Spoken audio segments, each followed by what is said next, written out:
I'll begin my address here today with the less formal part coming later. The formal part is, with the deepest of humility and gratitude, I would like to thank the Arvindaksham Professor Foundation for this honor that is being bestowed on me. I realize it's a heavy burden to carry, given the towering personality and inspiration that Professor Arvindaksham himself generated in the state of Kerala towards thought, towards analysis, an embodiment of commitment, and which good visionary is not a good teacher. So thank you very, very much for the foundation and anybody who had everything to do with this decision. I'd like to also address specially Mr. Iqbal, Dr. Balakrishnan, Comrade Baby, Mr. Ashokan Cheruvil, Dr. Divya, Dr. Ranjit, and Dr. Balachandran today. Thank you very, very much for having me. I decided, particularly because the locale is Thrissur in Kerala, that the subject appropriately chosen ought and should be the issue of federalism, language rights, diversity, and cannot federalism be a bulwark against pseudo-fascism, proto-fascism, Hindutva supremacism, and has it been so far? Before I get into the formal part of the presentation and lecture, I'd like to also mention that in the last 1 month and a little bit more, we have seen the loss of a great visionary thinker, Marxist, and the General Secretary of the CPIM, Comrade Sitaram Yechuri, who was also a very dear friend. We've also seen, in a far more callous and brutal fashion, the death after incarceration of Professor Sai Baba on October 12th, a month later. And I personally would like to extend my organization and my personal gratitude to left forces and the CPIM in particular, with all the mass fronts, of the amazing support that they have always provided to me and us in this relentless struggle for reparation, justice, constitutional values, and accountability. Even when I was in the Sabarmati Ahmedabad jail for 70 days, thousands of letters came to me, and many of these were penned by my Adivasi sisters of the All India Union of Forest Working People and the amazing women of the All India Democratic Women's Association associated with the CPIM. So I'm deeply grateful for this continued support. Friends, when we speak about federalism in the Indian context and in the constitutional context, I think we need to understand that Kerala was the first victim in 1959, when the first communist government possibly in the world was overturned. We won't go into those details here, but I do want to stress that the forces that we are today with great responsibility calling proto-fascist, and the reason we dub them proto-fascist in my mind is because at no point did the intellectual and organizational basis of the Bharatiya Janata Party, which is the Rashtriya Swayamsevak Sangh, ever have any pretenses to be in support of constitutional democracy. They did not participate in the freedom struggle. They have contempt for our flag. They have contempt for composite nationalism, and all their treatises and their theoretical works, such as they are, whether it is by Golwalkar or Munje, propagate segregated, hierarchical, structured society and state and second-class citizenship. Ironically, for the religious minorities, Muslims, Christians, and of course communists. So any free thinker, any dissenter is, for the worldview of the Hindutva theocratic state, an enemy of that perceived nation. And we all know that the first act of terror in independent India was the assassination of Mahatma Gandhi on 30th January 1948 by the bullets of Hindutva. Friends, I've always said and believed and studied and researched, I'm a student of law and history, that in the decades leading up to 2014, I asked this question: were we a perfectly evolved, socially equal, socialist democratic republic? We aspired to be there, we aspired to get there, but we were a democracy and a social democratic republic in the making. There were the pushes and pulls of entrenched interests, class interests, caste interests, patriarchal interests that would prevent this structural and societal change from taking place. And we of course had 18 months of the emergency, which were a glimpse of authoritarian rule. But what we are seeing post-2014 is a systematic overthrow, attempt to overthrow the constitutional republic, and in that sense, a counter-revolution. And towards that end, federalism is a threat to that project of the Hindutva nation. What does our constitution say? Our constitution clearly says in Article 1, that Bharat is a union of states. There is no getting away from that in our constitution. And though we know and how our judiciary has dealt with the issue, ups and downs, upheld the basic structure doctrine, upheld the federal principles in a unitary structure doctrine, got a bit shaken when it came to the Article 370 and the bifurcation of Jammu and Kashmir. But I will still come back to the fact that what has been the attempt by this proto-fascist force in the last decade and 4 or 5 months. Fortunately, since June 4th, 2024, we see a much diminished majoritarianism. Because thanks to the creative and principled alliance of the opposition party is the India Alliance, with all its hiccups and with all its glitches, the opposition finally realized that it needed to come together to save this nation, to save this constitution. I'd like to add here that for this alliance, India Alliance, to deepen trust between all the alliance partners, 28 of them, and succeed, there must be a respect for federalism and multi-party democracy. Because we cannot talk about defeating supremacist proto-fascism without reaffirming our faith in federalism and multi-party democracy. We cannot have a two-party system in our country. And the India Alliance needs to be very, very clear on that. Among the projects that have been bandied about by these supremacist forces to try and limit the diversity of this country, limit the cultural, social and economic influence of the South.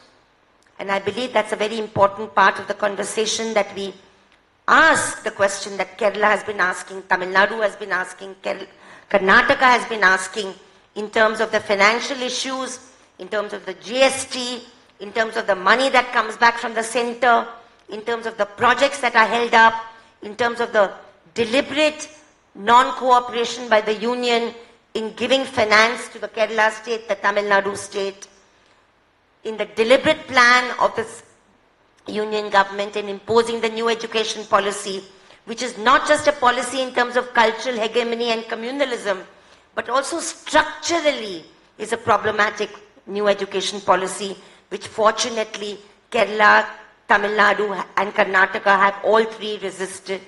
So my question is that today these three states, and I mentioned these states, three states particularly, because they are exemplars of what we believe the federal state structure should be. Today they are governed by 3 different parties.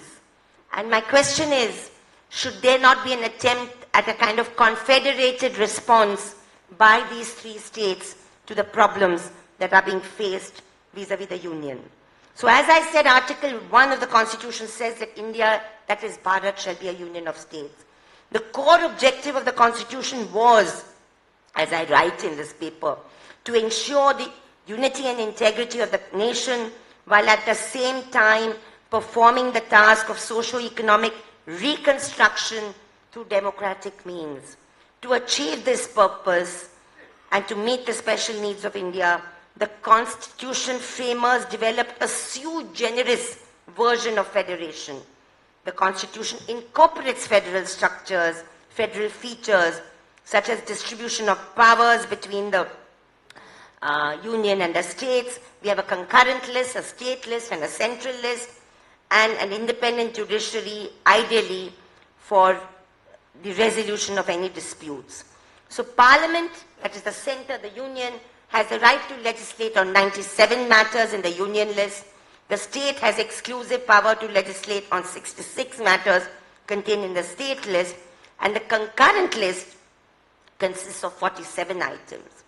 And both the state and the Parliament have the power to make laws on the concurrent list. But what have we seen happening? Before I get to the one nation, one election slogan that they have suddenly started, what have we seen happening in this country for the last 11 years? I want to, no, I'm fine, thank you. It's okay, I can keep it here. I can keep it here. I'd like to take you back to 2015.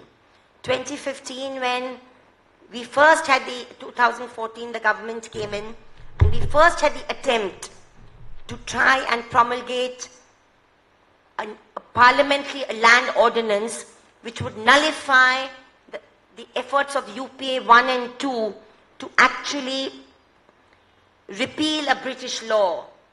And the land law of the 2013 had brought in the question of compensation, had brought in the question of social audit, had brought in the question of accountability to those whom lands are given, and if they don't utilize them, particularly corporates.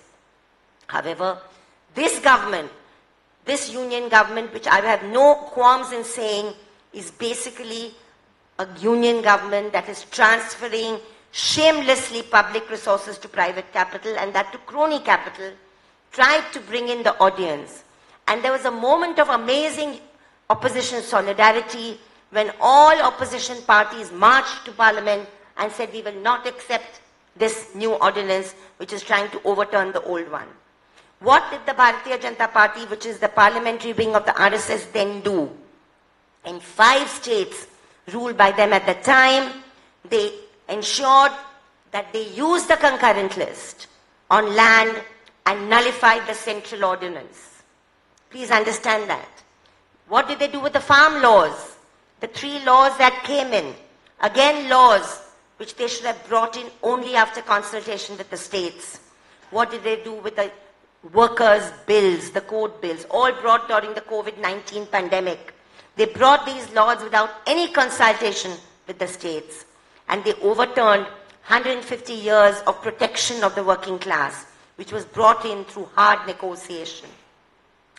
So it's very, very clear that this union government, which has come in through the ballot, but I'll also come to the ballot in a little bit because I believe it's a manipulated victory, and I'll draw your attention to the Vote for Democracy report that we brought out in June this year, on which even Mr. Parakala Prabhakar has spoken in Thrissur, apart from many, many other cities, where there's been a complete unaccountability by the Election Commission of India in not releasing voting figures of actual numbers voted, and are not explaining how there is such a spike in vote from 5% to 7% to 11% when the final figure is released 5 days later or 11 days later.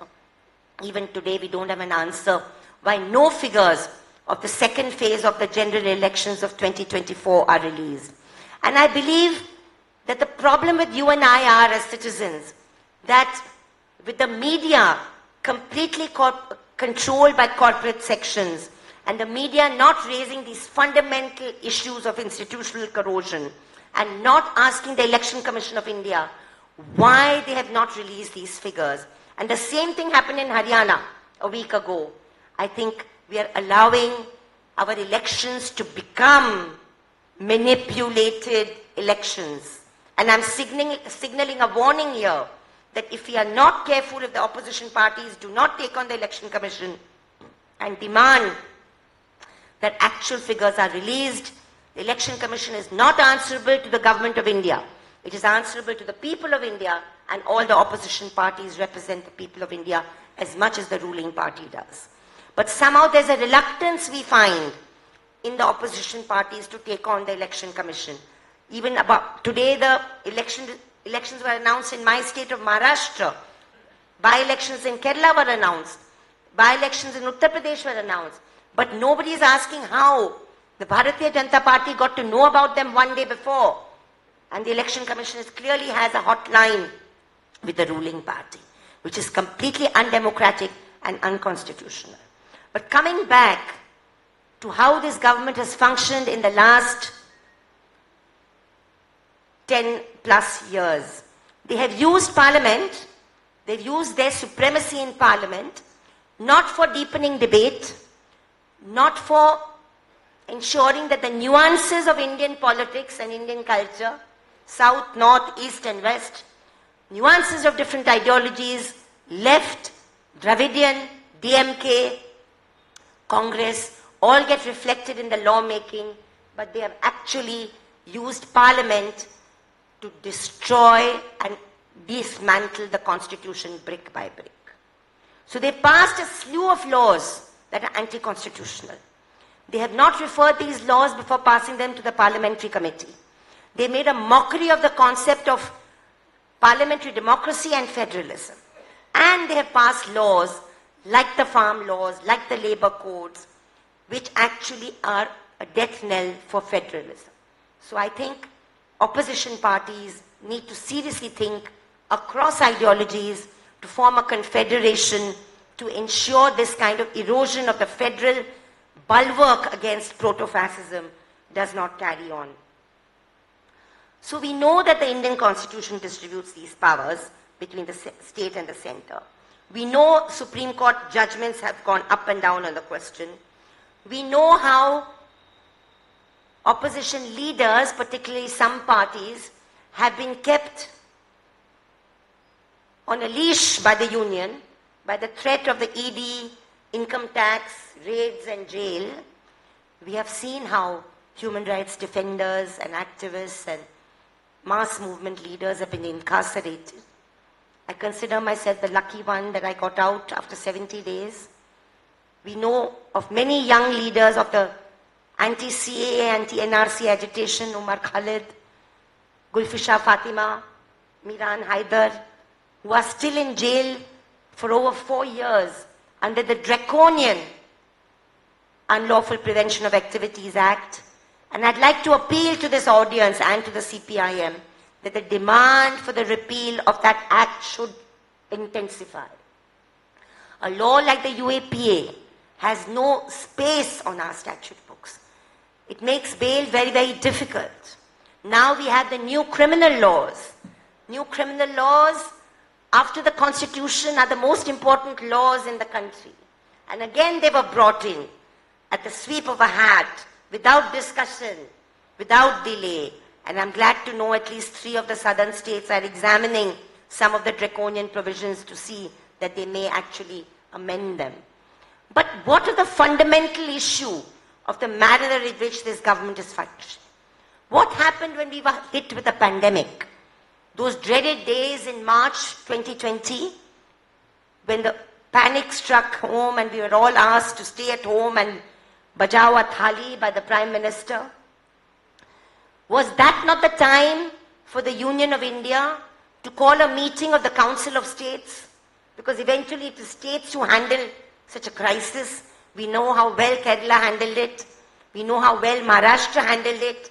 Should there not have been a National Council of States consulting with the Prime Minister and his Council of Ministers so that the decisions are taken in consultation with the states? But no, the Supreme Leader declares a national lockdown, puts millions of our migrant workers in misery, and this country sees a shocking sight of hundreds and thousands of our migrant workers not provided free railway transport by the union government, but compelled to walk on foot to their villages thousands of kilometers away.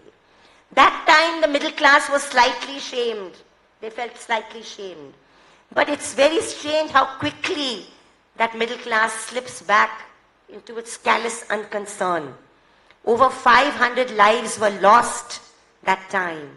When our farmers protested, over 700 lives were lost between 2020 and 2021. And some of them are still protesting at the Delhi borders. The protest has not died down against corporate farming. But when will this union government learn that the will of the union government survives on the will and the sovereignty of the Indian people? And it cannot be a proto-fascist government. One argument made, very interesting argument made about the one nation, one election plan, which is so ridiculous, is that it will reduce expenditure.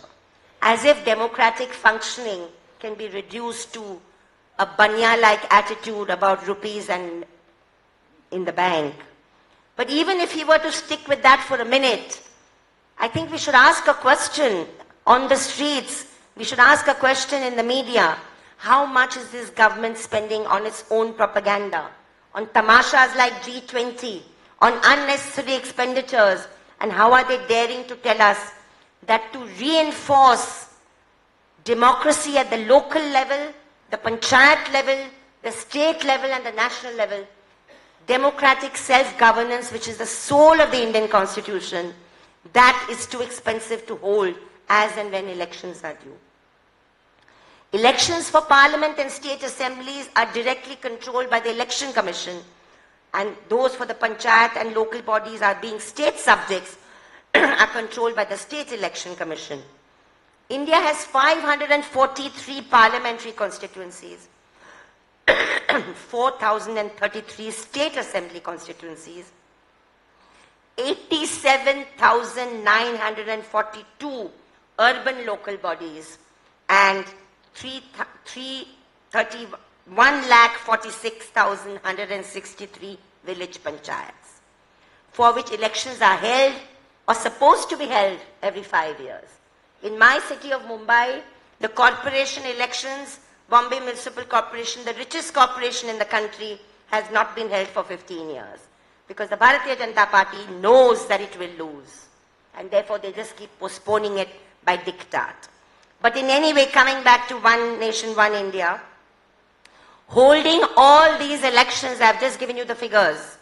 543, 4,033, 87,942 and 31,46,163 village panchayats at the same time in a synchronized fashion is an administrative, logistical, security, constitutional federation nightmare. So let's not even go there. Let's not even think that this government is capable of doing it, or any government is capable of doing it. And the fundamental argument in any case for a one India, one nation, one election is fundamentally inappropriate and wrong. The manner in which the Kovind committee, ex-President Kovind committee functioned was again undemocratic. They huddled together, called a few retired judges, few retired experts. Nothing was made public, no consultation, just like the BNS 2023, the Bharatiya Nyaya Samhita, all happened in complete secrecy. My organization, Citizens for Justice and Peace, held several meetings on the new criminal laws that have been brought in to point out how draconian they are. And one of the things I keep telling them is that the evolution of a democratic society is the evolution of a citizen from a subject under a plutocracy or a monarchy or a feudal structure to a thinking, asking, questioning citizen. That should be the natural progression. We still have a police force, forgive me, we still have a police force that is colonial. We have not reformed complete parts of the colonial laws to make our police force people-friendly or our law and order machinery people-friendly. And in the middle of that, we are now bringing in a set of laws that give more powers to a police in protection of the Hindu Rashtra or the Hindu nation. Many, many provisions that have been brought in, including handcuffing, greater powers to the police, etc., hark back to a very rigid era. But very critically, while a lot of the UAPA measures on countering terrorism have now been brought into terror laws, so now the regular penal law will have counter-terror sections. The one aspect of our IPC which said that any action against the Constitution would be regarded as an action against the state, that has been dropped. Because we all know, you all know, that whether it is the RSS, whether it's the Hindu Mahasabha, whether it is the Sanatan Sanstha, none of these organizations believe in the Constitution of India. They believe in the overthrow of the Constitution of India. So let's be fundamentally clear here that we are being ruled by a force and an ideology that wants to, in fact, overthrow the constitutional apparatus. And they are using Parliament through supremacist functioning to weaponize laws and bring in laws that are inherently anti-constitutional. So not only is one nation, one election inherently anti-constitutional and against the federal structure, but even NEP 2020, as I mentioned before, the new education policy, not just in terms of content and ideology, in terms of dropping Darwin, dropping Rabindranath Tagore, dropping Pash, dropping Maulana Azad, no reference to partition, no reference to Gandhi's assassination, no reference to Gujarat 2002. All that, of course, is problematic. But as problematic is the structural issues which thousands of students and teachers protested on September 5th, Teachers' Day 2024. And I'd like to flag some of them. That we know forever, the last decade has witnessed an unprecedented trend of increasing centralization and control by the union government. Central funding has been leveraged to push through its agenda of commercialization and stratification of the public system. Early vocationalism. They don't want young PhD students. They have cut down the GRS scholarships, they've cut down the UGC grants, they've cut down all the net scholarships. They don't want a thinking, questioning citizenry. They want to start vocalization in Standard 6, which means that the marginalized sections which do not have access to higher education will actually be denied the right to develop intellectually and physically, which go hand in hand. The new Education Policy 2020 is a generic umbrella for new fiats directed towards institutions and states. Despite the concurrent status of education, the government seems to be bulldozing the best performing states. Please listen to this. Kerala is among the best performing states in education, and see how this union government treats it. For instance, 2 years ago, some teachers of the Delhi University, and Delhi University is now being injected by the saffron virus. 2 teachers of the Delhi University targeted students of Kerala having the highest educational indicators who were admitted through the cut-off system with their class 12 marks as beneficiary of a Marx jihad state-bought conspiracy. So you have Kerala story coming out, Kashmir files, to vilify the whole state because they want to vilify the Communist Party, they want to vilify the left model, they want to vilify scientific thinking, scientific temper, and on the other hand, individual students are also being targeted like this. Moreover, the next year, that is last year, with a shift to a centralized entrance test based on the CBSE curriculum, officials stated that the Kerala anomaly had been resolved. No such concerns were raised about the numbers admitted from Bihar or Haryana being under the same dispensation. So if you're coming from a BJP ruled state, it's fine. But if you're coming from a communist, Congress, DMK, TMC ruled state, it's a problem. Funding exemplar schools. This is very, very important. Kerala and Tamil Nadu have been facing protracted delays with respect to centrally funded schemes, particularly in education, and have not received pending installments of the Samara Shiksha Abhiyan, SMSA, which expressly aims to ensure equitable access to quality education for all children, including the 6 to 14-year category, under the Right to Education Act. The funding is shared in a 60-40 ratio by most states, amounting to a central support of about 3.2 lakh per school, as per 2021-22 figures. Both states have been under pressure to sign an MOU to implement a scheme of selected PM Shri schools. So you say don't do your schools because they're better. Do this model, which is actually a Brahmanical, sanitized, Sanskritized version of education. The current budget allocates a large portion of its fund to the centrally favored scheme of the exemplar PM Shri, while substantially reducing funding of SMSA.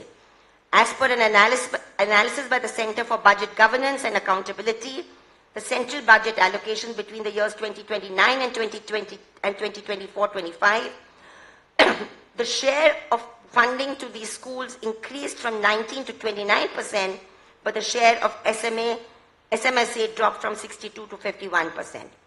In fact, the recently renamed Kendriya Vidyalayas, because this government is a renaming government, it takes away old schemes and renames them in a very Sanskritized way. So Kendriya Vidyalayas and Navo Vidyalayas have been brought under this label, and they further privilege a few students compared to the rest.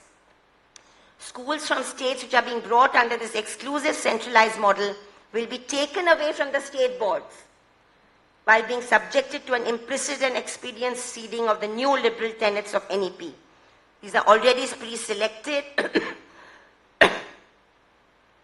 It's very interesting how in Tamil Nadu recently, there's a case going on because all the Kerala, Tamil Nadu, Karnataka have all gone to High Court questioning why NEP is being imposed.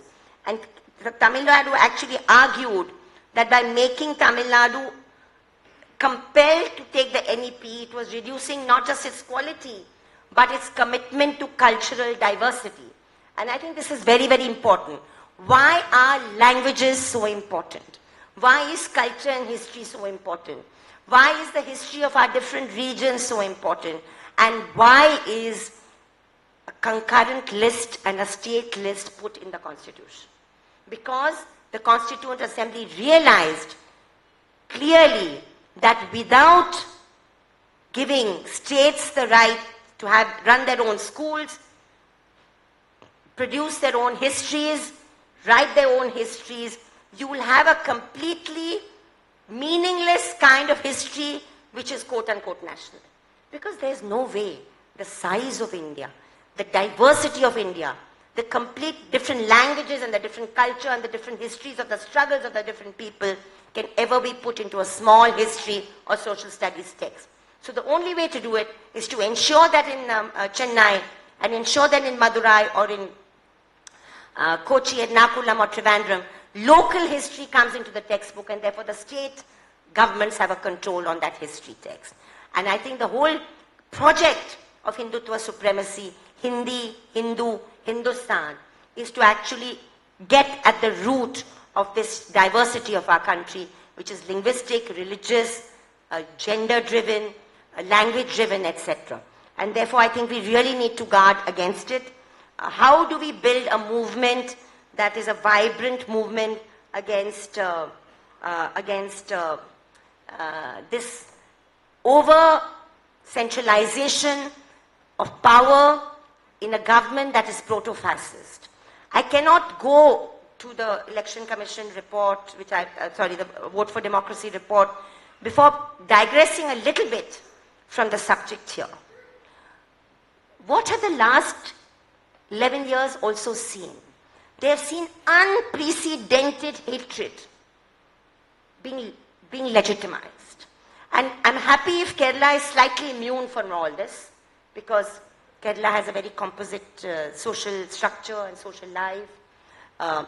Fortunately, here the minorities are in greater number and presence. But believe me, my organization works on something called the Hate Watch, Hate Hatao program. And every day, at least 5 to 10 cases from Uttar Pradesh, Haryana, Rajasthan, Jharkhand, Bihar, Assam come in, which are bitter examples of not just targeting of the religious minority, Muslims and Christians, particularly Muslims, but also socio-economic boycott. And now the police has started using bulldozers. So you are, apart from the attack on federalism, what you are seeing is an attack on social democracy and equal citizenship itself. The CA attempt to bring in the CA 2019, which was met with a huge agitation, so it's been passed but kept on the black burner. The attempt to bring in the CA 2019, which is the first time a discriminatory line of citizenship, religion-based citizenship, was drawn into our laws, came out of this ideology. It comes out of this ideology of the RSS, which believes that there's one section alone which is deserving of a privileged citizenship, and the rest should be second class or worse citizens. My organization also, we monitor hate speeches, we monitor hate writing, we complain to the police, we take up cases in court, we complain to the NBDSA against the television channels, and yet we find that the hate continues to proliferate. We appeal to people like you in this august audience that keep your eye out for hate in Malayalam too, because there is hate in the WhatsApp groups, there is slur in the WhatsApp groups, there's attempts to create othering in the WhatsApp groups, and we need to be vigilant, particularly now that we've actually sent one member of parliament from the state to from the Bharatiya Janata Party. Assam is a state where my organization, Citizens for Justice and Peace, has been working on since 2017. It's 7 years now. And believe me, the citizenship crisis in that state is something which requires a separate lecture by itself. The attempt to render our own citizens stateless through exclusion from the NRC, through the de-voters process, through the declared foreigners process, is making victims, of course, of Muslims, Bengali-speaking Muslims, but also of Bengali-speaking Hindus, Santhal Rajbanshis, Gorkhas, Namo Shudras, which is a name for Dalits, etc. So you start, the point being, you start a discriminatory administrative process aimed at the enemy of the Hindu nation, which is the Muslim, but in its implementation, it will affect every marginalized section. There is no way anybody will escape this discrimination, and that is what Assam is saying. And every day our team goes into 50 or 100 homes, documents, gives them paralegal aid, goes before the foreigner tribunal, and one by one gets them declared back as Indians. They were always Indians. They were always Indians. They're a fish worker, they're a bangle seller, they're small agrarian holders. Suddenly they receive this notice one day and their life is shattered because they have to invest all their energy in producing 14 documents. It's a pathetic situation, what's happening in us. And yet it's happening under our nose. And now with the BJP government there since 2016, hate has also come into the play. And therefore, I'd like to appeal to the people of Kerala who always supported progressive struggles everywhere to look at some of these other issues as well. Finally, I want to come to this very important report that we brought out in July this year. We had a 9-phase election this year, parliamentary election. I think it was 9 phases or 8 phases. 7, no, it was more than, it was more than 6. Anyway, we had a several phase election this year, 7 phases probably. Completely irrational because we didn't know which state was made in 1 phase and which phase was 7 phases. Tamil Nadu, a large state, 1 day. Maharashtra, similar size state, 5 phases. No rationality at all, no discussion with the opposition parties. And for the first time we found, though 2019 also there was problem with EVMs and VVPATs and not being able to verify your VPAT trail, etc., which remains a burning issue and experts are raising it. This time we see that the Election Commission is not releasing figures of the people who voted. They're only releasing percentages of figures, please understand. They are not releasing actual figures of the number of people who voted in every phase. And what do you find? You find after 4 days, 5 days, 7 days in different phases, the final figure that comes, there is a spike. 5%, 6%, 7%, in some cases 11%.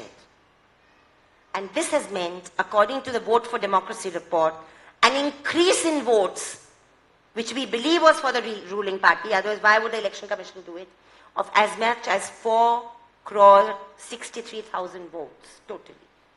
So I'm going to be giving a copy, Comrade Baby has left, I would request the honorable members of the trust to reach this to Professor Baby, Comrade Baby later. I got him a copy of this report. It's available on the Vote for Democracy website. But before I conclude, I'd like to tell you what also possibly happened in Haryana. I'd like to also say that there are problems with the opposition parties. There are problems of disorganization, Congress party, infighting. I'm sure that contributed to a lot of the issues. But how does the Election Commission answer for district-wise hike of voters between the number that was put out on the day of voting and which came out later? According to our analysis, we are bringing out a second report on Haryana by Friday. It appears that the BJP has won as many as 15 to 20 seats by manipulation, maybe even 43. We don't know. We are looking at the figures. The rise is shocking, and in some districts, the rise has been disproportionate and inexplicable. What is the meaning of fairness and transparency of the Election Commission of India? I want to ask this question.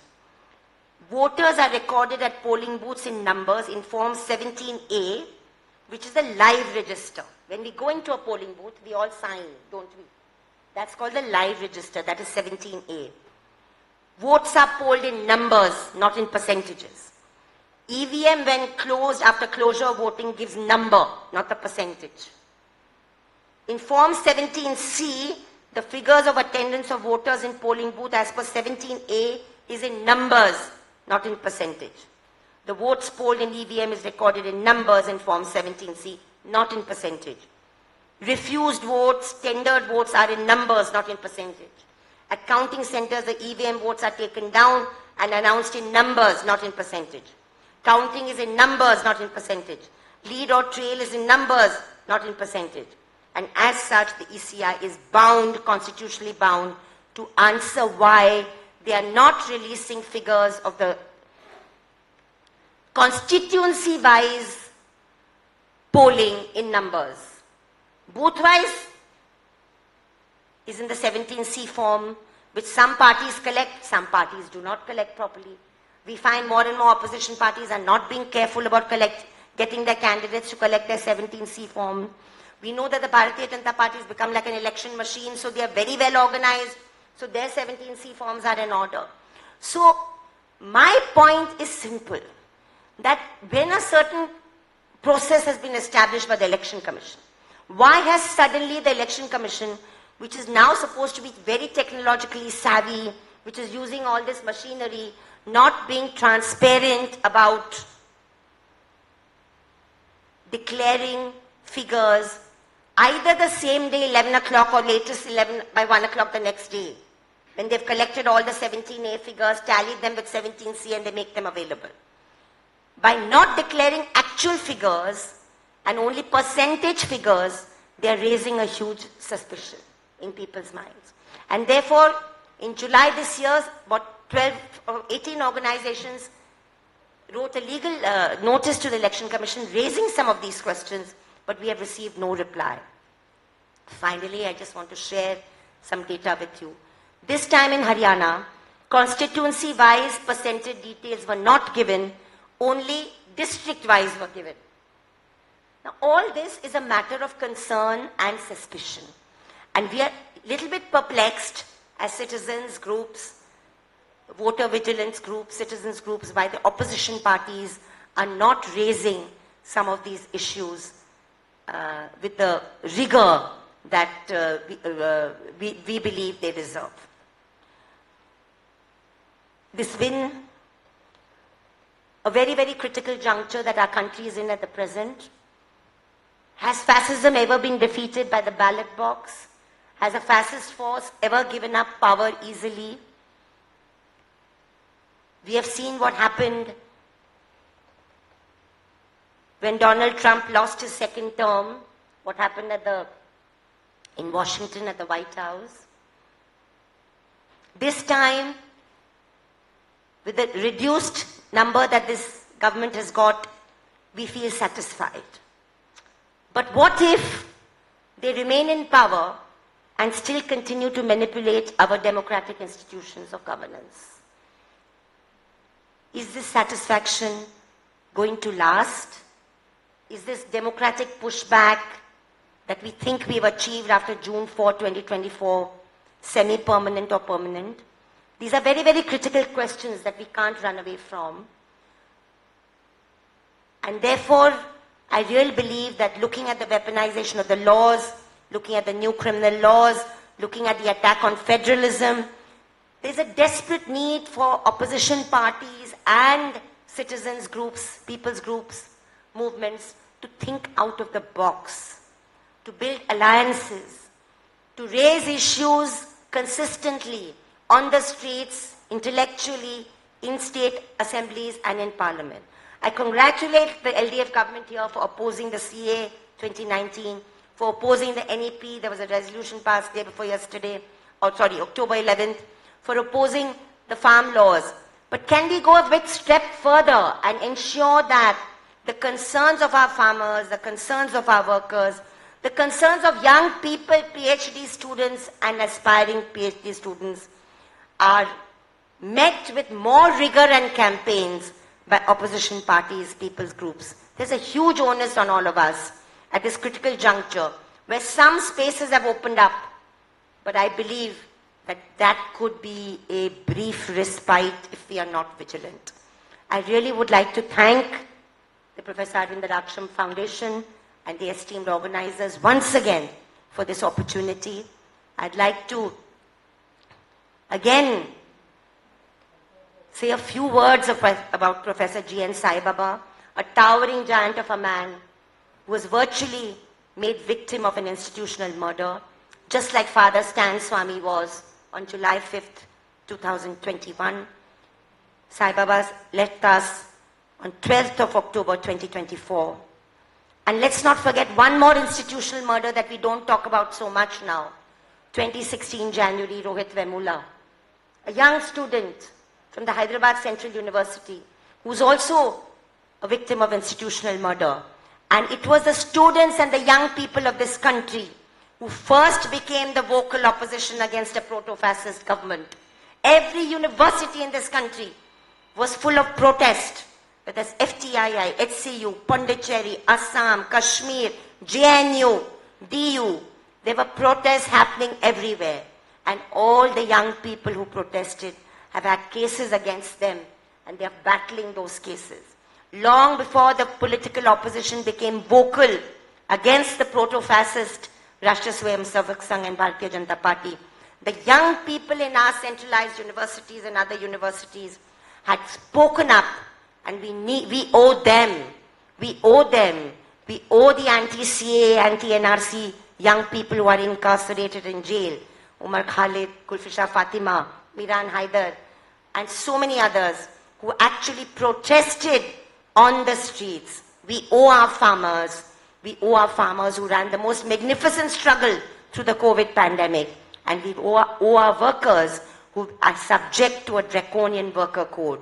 can we rise to the occasion and ensure that the country comes back a little bit towards transforming itself into a social democracy and moves away from the vicious counter-revolutionary, hate-ridden path that the RSS has set us onto.